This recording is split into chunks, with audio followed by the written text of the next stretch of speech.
शिंपी की मां का देहांत बचपन में ही हो गया था। उसके पापा एयरफोर्स में नौकरी करते थे। घर में शिंपी का देखभाल करने वाला कोई नहीं था। उसकी दादी थी, लेकिन वह भी बूढ़ी हो चुकी थी। उसके नाना नानी ने उसकी मौसी रेखा से उसके पापा रजत की शादी कर दी। रेखा से रजत की शादी इसीलिए हुई थी कि शिंपी को सौतेली मां का एहसास ना हो। सबको यह लग रहा था कि बाहर की औरत आएगी तो वह शिंपी को अपनी बेटी जैसी व्यवहार न कर पाएगी। लेकिन हुआ इसका उल्टा। रेखा को भी जैसे ही एक बेटी हुई, वह शिंपी के साथ सौतेली मां जैसा ही व्यवहार करना शुरू कर दिया। शिंपी उस घर की बेटी नहीं बल्कि एक नौकरानी बनकर रह गई थी। रेखा घर के सारे काम शिंपी से ही करवाती रहती थी। यहाँ तक कि अपनी बेटी की देखभाल भी शिंपी से ही करवाती थी। उसकी उम्र अभी 15 साल ही थी, लेकिन वह घर के सारे काम करती थी। सुबह खाना बनाती थी, उसके बाद स्कूल भी जाना। रेखा दिन भर बस श्रृंगार करना और घूमना फिरना इसी में व्यस्त रहती थी। दोपहर होते ही रेखा की सहेलियों का जमावड़ा जुट जाता था और वह सब मिलकर पूरे मोहल्ले भर की पंचायत यही करते थे। शिंपी की छोटी बहन यानी उसकी मौसी की लड़की रीना उससे उम्र में 3 साल ही छोटी थी, लेकिन देखने से ऐसा लगता था कि वही शिंपी से बड़ी हो। रीना के सारे कपड़े शिंपी में सही फिट बैठ जाते थे। इस वजह से रीना कई बार बाजार से अपने लिए कपड़े खरीद कर लाती थी और घर आने के बाद उसे पसंद नहीं आता था तो वह शिंपी को दे देती थी। शिंपी को याद भी नहीं है कि उसने कब नए कपड़े अपने लिए खुद खरीदे हैं या उसकी मौसी या पापा ने खरीदा है। वह हमेशा अपनी बहन की उतरन पहनती रहती थी। मन में यही सोचती थी कि क्या हो गया, मेरी बहन का पहना ही हुआ तो है। लेकिन इंसानी मन है, कभी ना कभी शिंपी को भी बुरा लगता था कि आज अगर मेरी माँ जिंदा होती तो मुझे इतनी तकलीफ नहीं होती। सब लोगों ने यह सोचकर मौसी से पापा की शादी कराई थी कि मुझे किसी भी चीज की दिक्कत नहीं होगी। शिंपी को ऐसा लगता था कि अगर उसके पापा किसी बाहर की औरत से शादी करते तो भी शायद इतनी तकलीफ वह उसे ना देती जितना उसकी मौसी उसे देती है।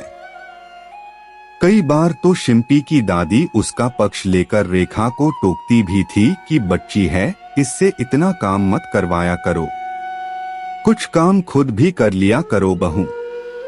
लेकिन दादी की बात सुनता कौन है। मौसी दादी को भी डांट देती थी और यहाँ तक कह देती थी कि चुपचाप रहना है तो इस घर में रहो, नहीं तो आप भी चले जाओ और अपनी शिंपी को भी ले जाओ यहाँ से। शिंपी की दादी बेचारी क्या करती, चुपचाप मन मसोस कर रह जाती। कई बार तो शिंपी को लगता था कि सारी बात अपने पापा को बता दें, लेकिन उसके पापा भी उसके मौसी के प्यार में इतनी पागल थे, शिंपी को लगता नहीं था कि वह उसकी बातों पर विश्वास करेंगे। इस वजह से वह बिल्कुल चुपचाप रहती थी, बस यही सोचती थी और कुछ साल ही तो मुझे यहाँ गुजारने हैं, कहीं ना कहीं पापा मेरी शादी कर देंगे, वहाँ मैं कम से कम अकेले अपना जीवन स्वतंत्र रूप से जी पाऊंगी, जो मर्जी करेगा खरीदूंगी, जो मर्जी करेगा पहनूंगी। आखिर वह दिन आ ही गया जिसका शिंपी का बहुत दिनों से इंतजार था। शिंपी की शादी सरकारी बैंक में एक क्लर्क से हो गई। शिंपी बहुत खुश थी। दूसरी लड़कियों को अपने मायका छोड़ने का दुख होता है कि वह मायके में इतने साल रही, वह ससुराल जाकर कैसे एडजस्ट करेगी। लेकिन शिंपी को बिल्कुल भी दुख नहीं था। वह तो बहुत खुश थी कि वह कब इस मायके नाम की जेल से आजाद हो जाए और ससुराल चली जाए। शिंपी की शादी हो गई और वह अपनी ससुराल में पहुंच गई। शिंपी के ससुराल में उसकी एक जेठानी और एक उससे छोटी ननद थी। शिंपी के लिए सिर्फ जगह बदला, परिस्थितियां वैसी की वैसी ही रह गई। जो कुछ कल्पना करके खुश हो रही थी वह कुछ भी ससुराल में नहीं हुआ। ससुराल पहुंचने के 2-3 दिन बाद ही शिम्पी के ननंद और जेठानी ने शिम्पी से कहा, शिम्पी आप अपना बैग खोलकर दिखाओ, आपके मायके से क्या क्या मिला है। शिम्पी बड़ी प्यार से अपना बैग खोलकर अपने सारे कपड़े दिखाने लगी। शिम्पी की कई साड़ियां देखकर उसकी जेठानी बोली, अरे वाह कितनी सुंदर साड़ी है, कहाँ से खरीदी थी। शिम्पी बोली कि सब मेरी मौसी माँ ने खरीद कर दी है। शिम्पी की जेठानी अपने कमरे में गई और वहां से 3-4 साड़ियां लेकर आई जो उसने कभी खरीदी थी, लेकिन उसको पसंद नहीं था। वह अपने देवरानी शिम्पी को दिया और कहा, शिम्पी यह साड़ी तुम रख लो, उसके बदले में मैं तुम्हारी यह साड़ियां ले लेती हूँ। शिम्पी बोली, हाँ दीदी ले लो, इसमें क्या बुरा है, आप पहनो या मैं पहनूं, बात एक ही है। उसके बाद से शिम्पी ने अपने सलवार सूट दिखाना शुरू किया। सलवार सूट देखते ही उसकी ननद बोली, भाभी कितना सुंदर है सलवार सूट, आप मुझे यह सलवार सूट दे दीजिए ना, आपको तो भैया बाद में भी खरीद देंगे, मुझे बहुत पसंद है। सलवार सूट उठाकर अपनी ननद को दे दिया। शिम्पी को यह लग रहा था यह तो मेरा परिवार है, अब यहीं पर तो मेरी पूरी जिंदगी गुजारनी है, यही की खुशियों का ख्याल रखना है। लेकिन शिम्पी को इस बात का एहसास नहीं हो रहा था कि वह जो कर रही थी उसकी पुरानी जिंदगी की शुरुआत फिर से ससुराल में हो चुकी थी। धीरे धीरे समय के साथ पूरे घर की जिम्मेदारी शिम्पी को ही दे दी गई थी। अब शिम्पी को लगने लगा था मायके और ससुराल में ज्यादा अंतर नहीं है, वहाँ भी मैं घर के सारे काम करती थी और मेरी मौसी माँ और मेरी बहन मौज करते थे, और यहाँ पर भी घर के सारे काम मैं ही करती हूँ और मेरी जेठानी और ननद मौज करते रहती हैं, कभी कोई भी किचन के कामों में हाथ नहीं बटाता है। शिम्पी की जेठानी बाजार से कोई साड़ी खरीद कर लाती थी, अगर वह पसंद नहीं आता था तो वह शिम्पी को ही दे देती थी। शिम्पी साड़ी देखो तुम पर बहुत अच्छा लग रहा है, रख लो इसे। शिम्पी का मन नहीं होता था, फिर भी रखना पड़ता था। कई बार उसके पति उसके लिए सूट खरीद कर लाते थे। जैसे ही वह लाते उसकी ननद ले लेती थी और बोल देती थी, भैया भाभी के लिए दूसरा सूट खरीद देना, मुझे बहुत पसंद है। शिम्पी को यह एहसास होने लगा था कि वह मायके में भी उतरन पहन रही थी और यहाँ भी। शादी से पहले यही सोच कर रह जाती थी कि शादी के बाद ससुराल में वह अपनी खुद की जिंदगी जो उसकी मर्जी करेगा करेगी, जो उसे पहनने को मन करेगा पहनेगी। लेकिन यह क्या, यहाँ भी कुछ नहीं बदला, बस रिश्तों के रूप बदल गए हैं।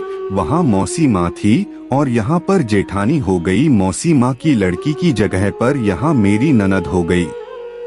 शिम्पी के अंदर का आत्मसम्मान अब जाग उठा था। उसने सोच लिया था कि अब जब भी उसकी जेठानी अपनी नापसंद साड़ी उसे देंगी वह उसे लेने से मना कर देगी, और अगर वह बाजार से कोई भी सूट खरीद के लाएगी या उसके हस्बैंड खरीद के लाएंगे, उसकी ननद मांगेगी तो बोल देगी कि तुम्हें नया खरीद के दे दिया जाएगा, लेकिन यह मैं नहीं दूंगी।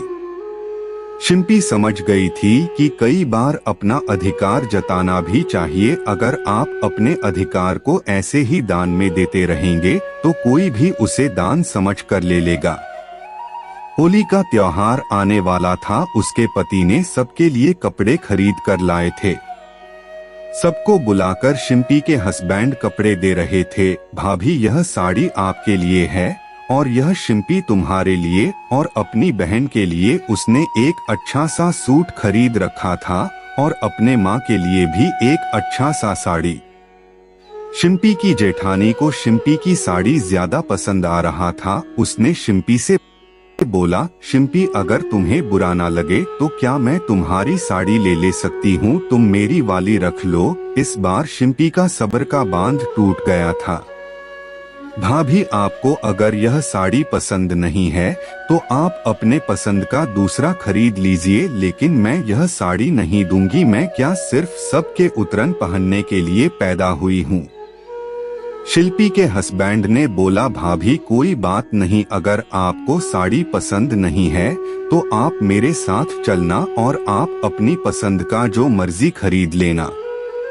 वह बहुत दिनों से सोच रही थी कि वह अब जब भी ऐसा मौका आएगा इसका जवाब जरूर देगी। वह अब बर्दाश्त नहीं कर सकती थी। आज शिम्पी अंदर ही अंदर घुटने से अच्छा अपने विचार कह देने से हल्का महसूस कर रही थी।